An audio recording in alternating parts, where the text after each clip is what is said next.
बिस्मिल्लाहिर्रहमानिर्रहीम। अस्सलाम वालेकुम। आप देख रहे हैं यूट्यूब चैनल आम सी बातें। इस मुश्किल वक्त में भी तहरीक लब्बैक मैदान में सानिया मरी पर अल्लामा साद हुसैन रिजवी का अहम बयान। इस वीडियो में हम इसी के मुतालिक बात करेंगे। अभी तक की इतलात के मुताबिक 21 के करीब लोग जहां भाग हो चुके हैं मरी और गालियान में, और हज़ारों गाड़ियां अभी भी फंसी हुई हैं।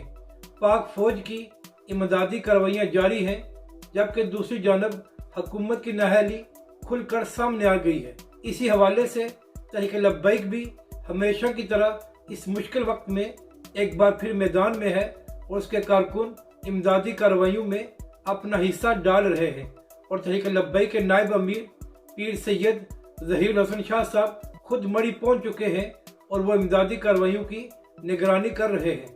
जबकि दूसरी जानब तहरीक लब्बैक के अमीर अल्लामा साद हुसैन रिजवी ने 21 लोगों के जाँ बहक होने पर इजहार अफसोस किया है और हुकूमत से मुतालबा किया है कि तमाम रेस्ट हाउसेज खोल दिए जाएं और जो लोग फंसे हुए हैं उनको वहां पर पनाह दी जाए।